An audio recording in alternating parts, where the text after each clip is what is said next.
Our topic today is going to be mineral nutrition and fertilizers. And we're going to deal with mineral nutrition quite a bit in laboratory. And you probably have already done that. That particular aspect of it, we're looking at the application of fertilizers, the calculation of fertilizers, and how to determine how much fertilizer that a crop might need. Here we're going to look primarily at the nutrients, what they do in plants, in a little more detail, and a little about fertilizer materials, those materials that we purchase that supply the nutrients that we need. As we can observe here in this little cartoon up here, we have most of the major nutrients represented, at least carbon dioxide going into the plant, oxygen being released, and then we have N, P, and K up here at the top. These are our main nutrients. Other macronutrients, of course, include calcium, magnesium, sulfur, silicon for some plants. It's not necessarily a demonstrated an essential nutrient, but plants do take up quite a bit of silicon. And you've got the boron, the chlorine, the copper, and these other micronutrients. Nickel included also is sometimes thought to be a essential element for some species. If we look at the contribution of fertilizer in general to crop yields, we generally make the determination than any other that they've contributed more to improved crop yields than any other single management practice. It is a known fact that improved genetics have been the chief contributor to improved yields, better plant varieties.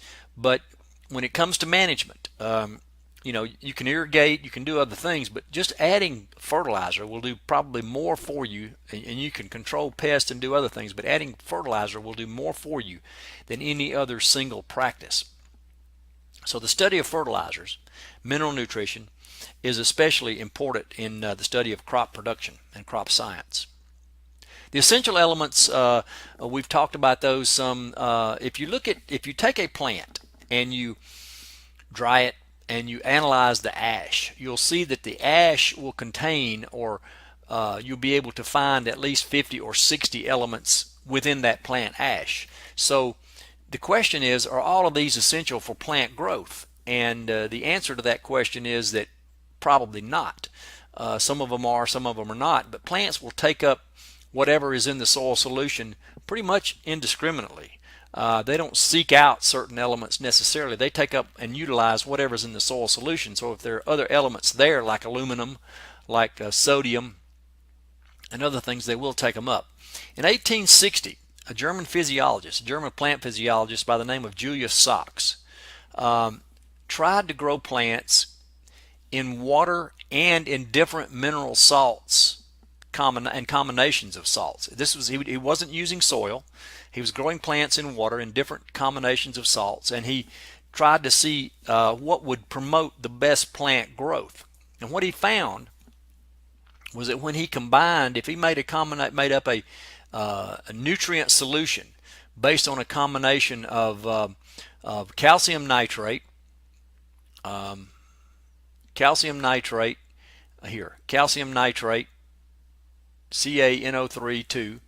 potassium phosphate, K3PO4, and magnesium sulfate, MgSO4, he could pretty much grow plants satisfactorily. This was all it took. Anything else, any other combination would not grow plants satisfactorily. So if he just provided these things, these salts and water to plants, they would grow. So he determined that these salts would provide the major nutrients of calcium, nitrogen, potassium, phosphorus, and magnesium, and sulfur. And you can see that all of these 6 nutrients that he's named here are in these particular salts. So he established a couple of things. One of the things that he established was that these 6 elements were essential for plant growth. If you left any one of these 6 elements out, then you did not get satisfactory plant growth. He also established that plants were autotrophic. In other words, they are able to synthesize their own food given these nutrients and water. In other words, they are able to grow. They're able to produce sugars. They're able to synthesize sugars that would promote other growth and other plant metabolic activities. So that plants were demonstrated then to synthesize their own food, being sugar or organic matter, from these particular raw materials. These raw materials being light, water, and these 6 essential elements. Now we know that there are other elements that are also essential. And this would suggest that in those days, in the 1860s, that CSES preparations were not pure. It was impossible to get a laboratory grade pure preparation of magnesium sulfate, for example. It would be contaminated with small, very minute quantities of sulfates or other salts of some of these other elements here. So they actually, CSES was unknowingly providing some of these nutrient elements to these plants.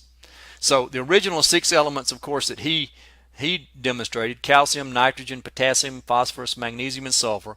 Plus we know that later research added boron, copper, chlorine, manganese, molybdenum, zinc, iron, and of course hydrogen, oxygen, and carbon that are obtained from air. And we know that it took a lot longer and a lot more meticulous work to establish some of these, particularly boron, because some of these are really required by plants in very, very small quantities. Hundreds of atoms would do it for boron, for example, for a plant. So it doesn't take much, but it's got to be there. It's the fact that it's required in small quantity does not in any way diminish its essentiality for plant growth. It's just a difference in magnitude. And so we look at plants based on this difference in magnitude and group them by quantity requirements. We have our macronutrients, quantity requirements being the C, H, and O required in tons per hectare per year. The 6 elements of SOx being required in kilograms per hectare per year. These other elements, these micronutrients that came along later, are required in quantities of grams per hectare per year. So you go from kilograms per hectare per year to grams per hectare per year. This is a magnitude of 1,000. These are required in amounts about 1,000 times less. So that's really the only dividing line between the macronutrients and the micronutrients. Again, these micronutrients are no less essential. They are required for plant growth. It's just that generally they are there in the soil in sufficient quantity to provide adequate growth without the addition of additional nutrient elements.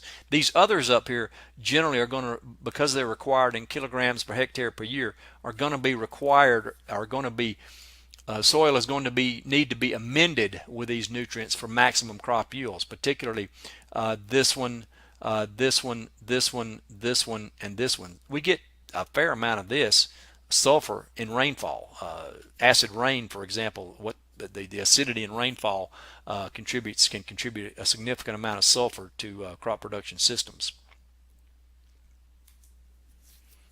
Now there are certain other elements that are required by some plants. Cobalt, for example, is required by N-fixing bacteria in the legumes. The legumes don't require the cobalt, but the bacteria do as a cofactor for enzymes. Sodium and silicon are taken up and used by plants. They're required by some, but not all. So the other 40 or so elements that are found in the plant ash, if we do an analysis of plant ash, are just taken up indiscriminately by plants in the soil solution. Some of these, we have to point out, do benefit animals, particularly sodium and iodine. Iodine is very important to the human and other mammalian diets, and if we don't get that in our plant materials as being indiscriminately absorbed by these plants, then we may suffer the deficiency of one of these elements. Some of them are harmful. For example, loco weed, which is a western kind of thing, and there are actually more than one species of this, accumulates selenium, which can be toxic when absorbed and taken up by animals in sufficient quantities. So what do these things do? What do essential elements do? We've already looked at several of these, and we already know what they do in plants. So we can, for example, CH and O function to make carbohydrates, and they function in photosynthesis, in the photosynthetic metabolic reaction. They function in respiration. So we know what very clearly what the role of those are. These molecules are also present in various other organic compounds like the chlorophyll molecule. Each one of these, here's carbon, for example, and hydrogen and oxygen. These elements are found in these type of molecules. And sugars, for example, are carbohydrates or pure molecules of carbon, hydrogen, and oxygen. So not only do these elements function in these metabolic pathways, a lot of the structural things actual and amino acids as well are composed of these elements. Nitrogen is present in all amino acids. It's present thus since proteins are polymers of amino acids, then nitrogen is present in all proteins, as is also present in DNA. The DNA molecule has considerable amount of nitrogen in it, and we already know that chlorophyll has nitrogen molecules, 4 of them, surrounding the central molecule of magnesium here, which if we go down to magnesium, we see that it is a part of the chlorophyll molecule. Phosphorus, we know that phosphorus, for example, is a part of the DNA molecule.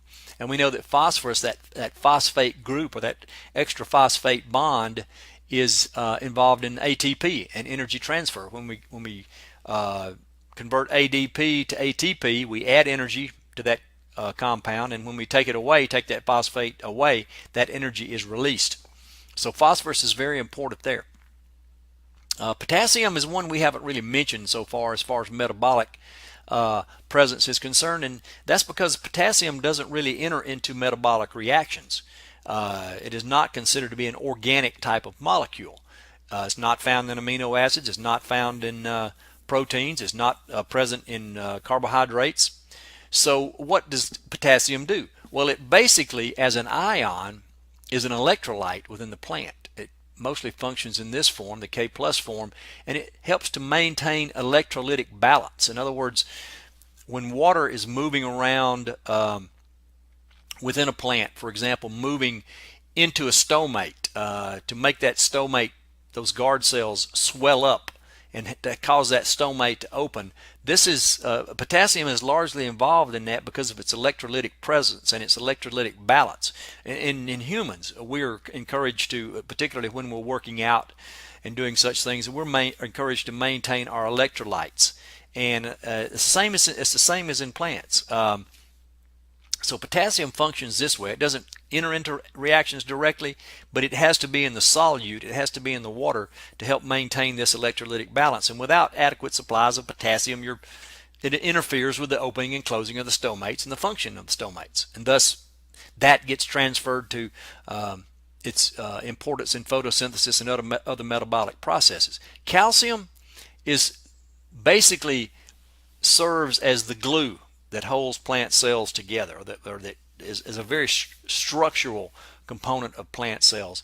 Calcium is a constituent of the cell wall. All plant cells have a cell wall, a rigid cell wall, and that's composed largely of calcium. It's like, we know that calcium is involved in such things as concrete and various cements and other things have a very high calcium content. Same thing in plants in terms of the cell wall. This is one of the reasons why calcium is an immobile element. Once it gets used as cement and laid down in that cell wall, it cannot be moved to another part of the plant. We've talked about magnesium. Sulfur. Let's come down here to sulfur. The main thing sulfur does for us in plants, if you go back up here to the amino acids, which are the building blocks of proteins, there's 2 amino acids, two that contain sulfur as a part of that amino acid. And since they are in proteins, in amino acids, then they are a constituent of proteins. Sulfur is what generally gives when there's decay going on. Either animal or certain plant parts can also decay and smell bad. And it is the sulfur, the hydrogen sulfide, that's being given off during the breakdown of these amino acids and proteins by microorganisms that can give this bad smell. Another example of bad smell is that certain crucifers, particularly things like, a lot of people have a problem with with plants like broccoli. They don't like broccoli, or they don't like cabbage, or other things. And another thing that a lot of people don't like are collards, which is in this same group. And there's nothing to me that I'm not a big fan of collards. I'll eat collards, and they're okay, and I'll eat them on New Year's Eve and stuff like that. But to me, collards cooking in a house do not smell particularly good. And part of the reasons for this is because collards and other crucifers contain high amounts of sulfur in their protein. They contain amino acids. The proteins that they have a higher percentage of the sulfur-containing amino acids, and so they don't necessarily smell good. But it's still very important and very essential to plants.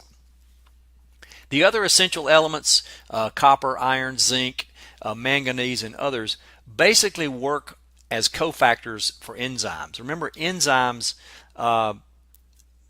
cause reactions to happen. They're proteins themselves, first of all. They're just big protein molecules, and they can cause a reaction to happen in a plant.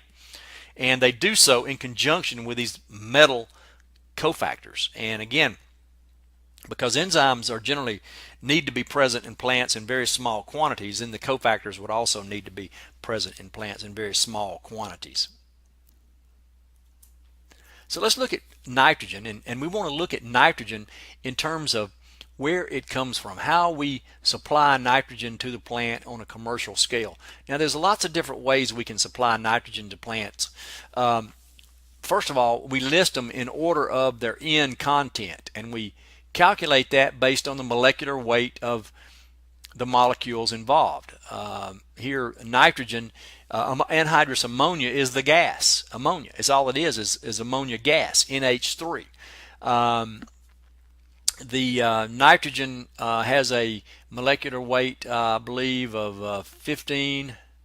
Might want to check me on that. So you have 15 plus 3 hydrogens with each a molecular weight of 1. There's 3. And so you would calculate the N content here as 15, as a ratio of 15 over the total weight of 18, and I believe that should be 82%. I don't know.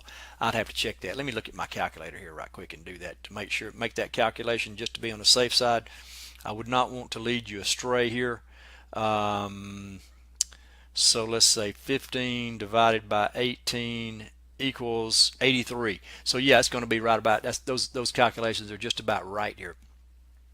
Other commercial, and these are commercial sources of nitrogen. And let me just one other thing here. You might find it odd that a gas is mentioned as a fertilizer material. And this is what these are fertilizer materials. They're fertilizer materials because they supply nutrients. Ammonia gas is not something the average homeowner applies to their garden. It requires specialized equipment. You have to have a tank to carry the gas into the field. You have to have an injection system that injects the gas into the soil and you don't apply it to the soil surface. It will just volatilize and go away. So you have to inject it into the soil profile. And of course, in large commercial operations, this is what they do. The reason why ammonia gas is a popular source of nitrogen is because it has, first of all, very high N content, and it's relatively cheaper than some of these other materials that we're going to talk about. So it's oftentimes cheaper to go to the extra trouble to inject ammonia to get the nitrogen that you need. Now, a lot of these places that supply anhydrous ammonia for fertilizers are having issues with people stealing it and coming in and filling up these little propane tanks to go take the ammonia gas home to make methamphetamine. And so a lot of this nowadays is kept at the businesses under lock and key and surrounded by extreme security. Urea is a solid compound. It is not a gas. Let's put gas up here because we do have all three. We have gas, solids, and we have liquid N formulations that can exist in all three the physical states. Urea is an organic type of compound, CO, with an two NH2 molecules or radicals attached to it. It has an N content of 46%, so it's 46% N. If you do the math on this, you would be able to calculate that. Ammonium nitrate, NH4NO3, you have the ammonium form of nitrogen and the nitrate form of nitrogen in this molecule. It has a N content of 34%. Now, ammonium nitrate used to be, again, it is a solid material, used to be a very popular form of nitrogen. It was what you would buy if you go to the co-op or to the home improvement store, wherever you're buying your fertilizer, and apply it to your lawn. It's very easy to handle. It's very stable compound. It doesn't volatilize much. That's a problem you get into with some of these fertilizers. They do give off ammonia gas and they can volatilize, but it doesn't have those issues. And the thing about ammonium nitrate is it's almost impossible to find now for fertilizer material, because it does have one interesting characteristic, and that is it's highly explosive. Now, it would only explode under very well-defined, precise conditions, and it is still used quite a bit in the mining industry and other industries where explosives are used, because it is a very stable compound. It won't explode until you make the right conditions, so you can handle it, throw it around. And you would not want to do that with nitroglycerin or dynamite. You wouldn't throw a case of dynamite off the back of the truck, but you would have no problem throwing a sack of ammonium nitrate off the back of a truck. It's not going to explode. You have to provide other materials with it. And in the case of the Oklahoma City bombing, for example, you might recall that happened in 1993, I believe.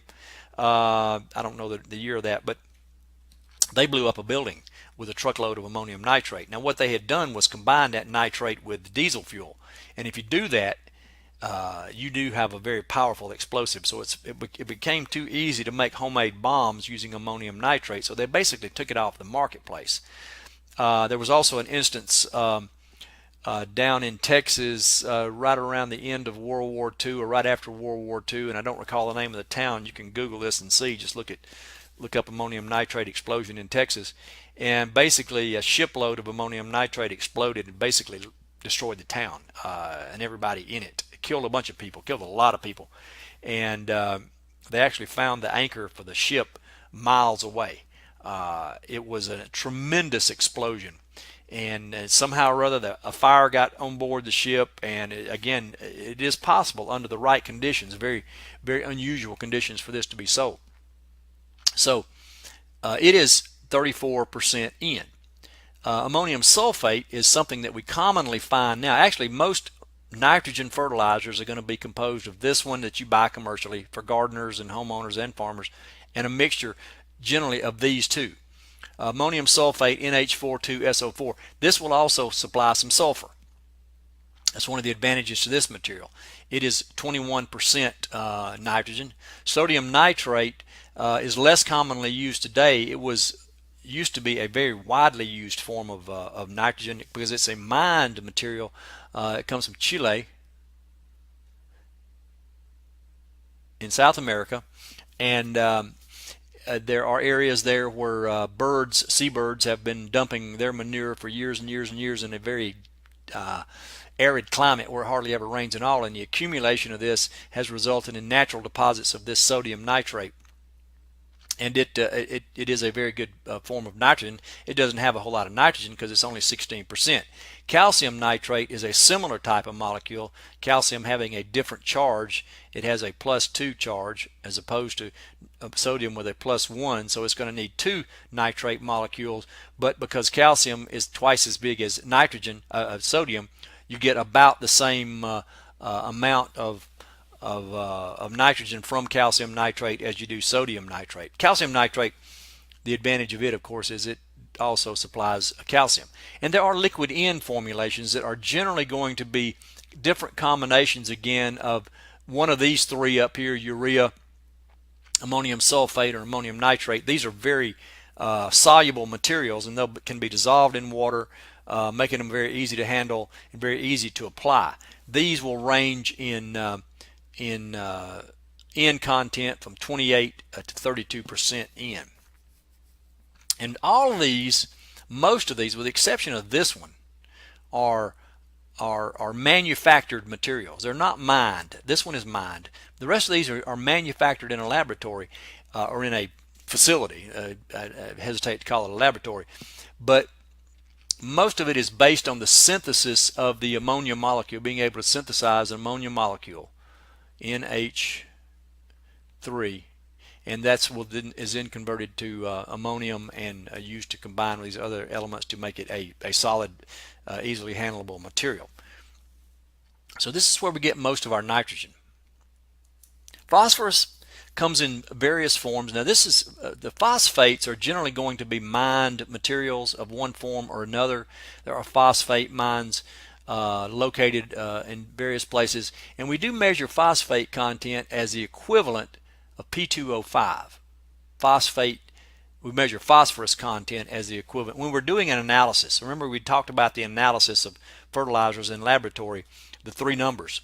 That second number, NPK, the second number, the P number, is actually the equivalent amount of P2O5. If you extracted the phosphorus from any phosphate fertilizer material and you converted that to P2O5, this is what you would have per 100 pounds, is 20 pounds per 100. So it has a P2O5 content equivalent. That's what it is. It's the equivalent amount, even though it's not in that form, of 20 pounds per 100 pounds of superphosphate. Triple superphosphate is 45%. What is done here is that for these materials, particularly these are mined as phosphate rock. There's phosphate mines down in Florida and other places. There are extensive phosphorus deposits in Africa and other parts of the world. And these are mined as phosphate rock, and then this one is treated with sulfuric acid, H plus H2SO4, and resulting in the acid basically makes the phosphorus in the phosphate rock available. This one is treated with H3PO4, phosphoric acid, which it explains why you have the much higher phosphorus content in triple superphosphate than you do in superphosphate. We also have diammonium phosphate, 53%, even higher, and the diammonium phosphate actually contributes 21% nitrogen as a result of the diammonium molecule here. There's monoammonium phosphate. All of these are derived from phosphate rock, 48% P2O5 and 11% N, and then ammonium phosphate sulfate, which is 20% P2O5 and 16% N. And again, these are all guaranteed on the basis of available. This is plant available phosphorus.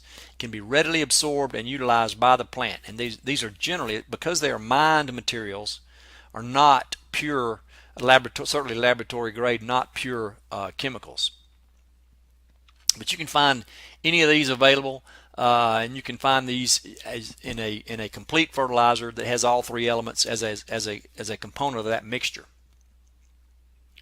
Potassium is usually going to be supplied in this should be K2O content. Again, this is an equivalent. The potassium in this material is not in the form of K2O. But if we took it out and turned it into K2O by some magical process, you would have, for every 100 pounds of muriate of potash, you would have 60 pounds of K2O. You'd be able to convert that. Muriate of potash is KCl, potassium chloride.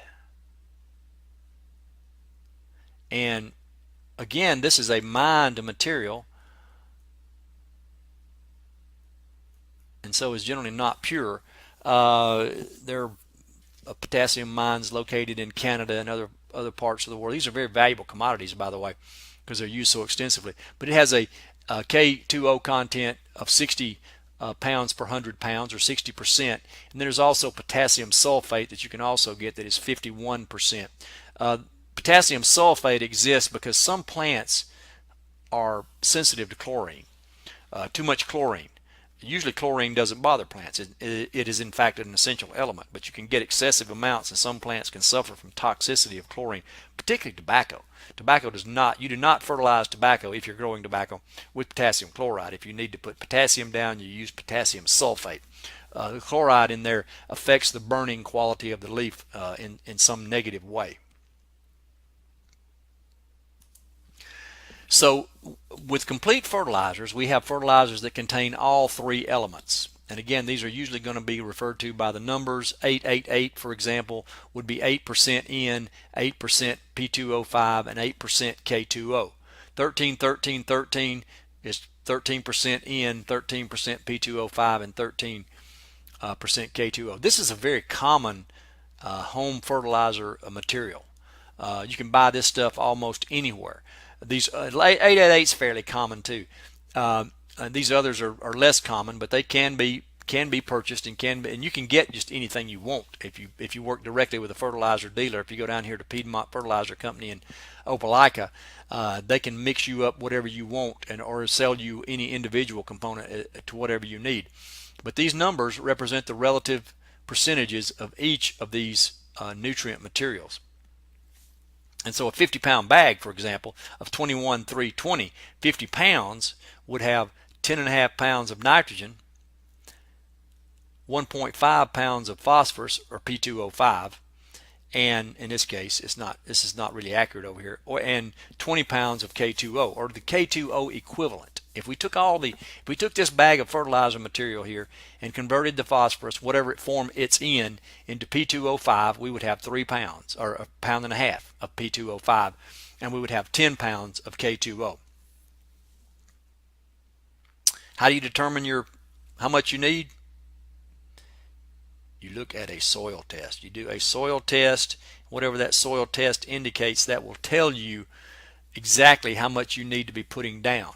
And these are the problems that you're dealing with in a lab, where you're getting a recommendation based on a soil sample. And you can take a soil sample, take it down to your local soil test, take it down to your local Cooperative Extension Service office, and they'll tell you how to submit it to Auburn University for testing, or some other private agency. You can get, there are private labs that will test soil. And they'll tell you exactly, based on what your soil already has, exactly what is necessary. They'll make a recommendation. They may say that you need, you tell them what crop you want to grow. Say you want to grow a crop of tomatoes. They may say you'll need to put 50 pounds of N and 100 pounds of potassium and 100 pounds of P2O5. And you'll have to apply your fertilizers accordingly. Now, a soil test analysis basically will look at, if we have an analysis, what you're going to get out of that. You're going to get your N recommendation, your P2O5 recommendation, your K2O recommendation. You're going to find out what your soil pH is, and you're going to get any recommendation whether you might need to apply also calcium or magnesium. These are the things. Now, your soil analysis itself will not, a routine soil analysis will not analyze for N. Your N recommendation is based on the crop to be grown. All of them are really, but this is based on what crop you're going to grow, because you cannot accurately analyze soil for N because it changes all the time. N is very mobile, it's very soluble, it's here today and gone tomorrow. What you want to do is apply your N when you're planting the crop, so that you'll have it available for the crop when it's ready. So N content in a soil sample situation or soil analysis situation is merely a recommendation based on your soil type. It'll look at your soil type and the crop that you're going to grow. They're going to routinely, for example, recommend 120 pounds of acre of N for a corn crop. For a cotton crop, it's going to be a different value. For a soybean crop, they'll recommend 0, because soybean is a legume in most cases. So let's say we want to determine, one of the things that we need to be able to do is to determine the relative cost per pound of nutrient.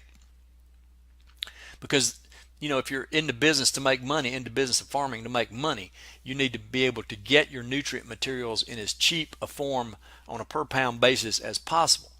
So we need to be able to, when given the cost of a particular fertilizer material, calculate the cost per pound of nutrient.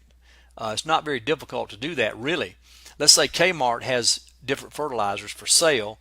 They have a slow release lawn food with an analysis of 2348 at $6 for a 20-pound bag, or they have a brand of fertilizer called Red Steer at 13 at $6.50 for a 50-pound bag. Now, you don't have to be a genius to look at a situation like this to see which one of these two is going to be the better buy, because here you're getting 50 pounds of fertilizer this is basically going to contain together 39 pounds of nutrients. If you're just looking at nutrients as a group per 100 pounds. So if you got a 50-pound bag, you've got 18, 19, 18, 39 divided by 2, 18.5 pounds, 19.5 pounds of nutrient here in this 50-pound bag. Up here you've got 23 plus 4, that's 35 pounds of nutrients.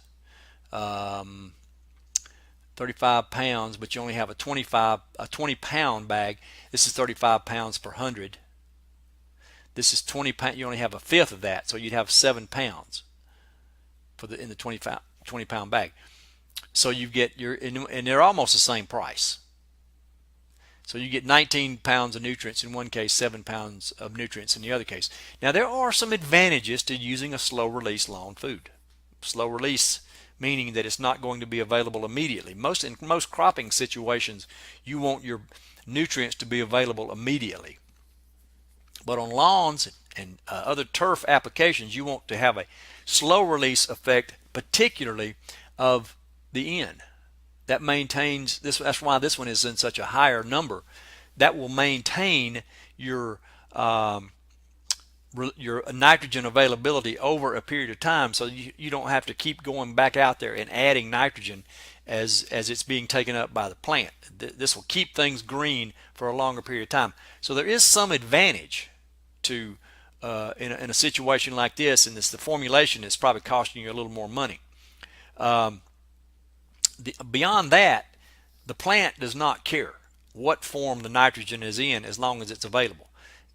Any source of nitrogen, it all looks the same to the plant, barring the fact that they may contain different amounts of nitrogen. If you correct for that, the plant doesn't care if you're putting nitrogen on as anhydrous ammonia or ammonium nitrate or urea, or it doesn't care. It's all the same to the plant as long as the same amount of nitrogen is there. Same for potassium, same for phosphate. It doesn't care. All of these nutrient suppliers, all of these fertilizer materials should be considered equivalent in their ability to supply the element. The only thing they're going to ever differ by is the cost per pound of nutrient. And that's what you have. That's the reason why we're interested in this. Unless you have a special application, a situation such as you do with the lawn. So let's look at this again. The slow release lawn food has 35 pounds of nutrients per 100 pounds. Like I said, 35% nutrient. You sum these numbers up. So it has 7 pounds of nutrients. 7 pounds at $6 per pound is a cost per pound of nutrient of 86 cents. Red Steer has, again, 39 pounds of nutrients per 100 pounds, 39%. You only have 50 pounds, 39% times the 50 pounds, 19.5 pounds of nutrients at a cost, 19.5 pounds at a cost of $6.50 per pound gives you a figure of 0.33 cents per pound. So you can see that comparing a cost of 0.33 cents per pound or 33 cents a pound with 86 cents a pound is really a no-brainer as to which one of those fertilizer materials is cheaper in its ability to supply the fertilizer nutrient. A lot of people don't care. They're only buying fertilizer once a year for their lawn or for their garden, so they want to get the easiest thing for them to handle. If you're farming on thousands of acres or even hundreds of acres, a few cents per pound of nutrient one way or another can make the difference between profit and loss, or between making a lot of money and not making a lot of money in certain situations. So basically here, to get this 86 cents per pound, by the way, 7 pounds at 6, you divide 6 by 7, and here you're dividing 650 by 19.5. $6.50 per pound divided by 19.5 pounds to give you your pound. 650 for 19.5 pounds, and you divide that by that to get your 0.33. Now, another more important cost comparison here. This is a little more realistic, a little more applicable to the farm situation. So you have anhydrous ammonia available at $1,080 per ton versus ammonium nitrate at $462 per ton. Remember, this is 0.82 or 82%. This is 0.34 or 34%. So they're very different in the amount of nitrogen that they contain. What is the cost per pound of N in each one of these two materials? There's 2,000 pounds in a ton, and these are the reason why I show this example is because these materials are offered on a per ton basis, so you have to convert that to pounds. If 2,000 pounds at 82% N is going to give you in that ton 1,640 pounds of N, and 1,640 pounds of N is going to sell for $1,080, as I showed in the previous slide. So 1,080 divided by the number of pounds that are in that $1,080 worth, the number of pounds of nitrogen, the cost of the nutrient here, 1,080 divided by the number of pounds in that $1,080 worth is going to be a cost of 66 cents per pound of N. For the urea or for the ammonium nitrate, 2,000 pounds by 0.33 or 0.34, whichever it is, it may vary slightly. 660 pounds in that ton, 660 pounds of N is going to sell for $462. So again here you take your cost of your nutrient, 462, divide it by the number of pounds in that amount that you're getting for $462, which is a ton. The number of pounds of N is going to be 70 cents a pound. So using anhydrous ammonia in this case, you're saving about 4 cents per pound of N. And if you multiply that over, let's say you're putting out 150 pounds of N per acre, that's let's see, what would that be? That would be 4 cents times 150. That's 6. Move your decimal place over a couple times. $6 per acre difference in cost. $6 per acre difference in cost. Let's make sure we put that up here at 150 pounds, which would be typical for corn. Corn is a nitrogen hog. 650 pounds of N per acre. You're saving $6 per acre. If you're farming 1,000 acres, that's $6,000 in difference in the cost of your N. And one thing that I should mention is that the price of nitrogen is fairly volatile.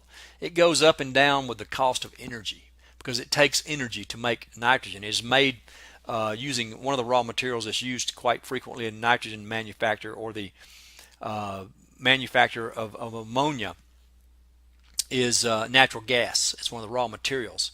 And as natural gas prices go up, nitrogen goes up. As natural gas prices fall, nitrogen prices fall.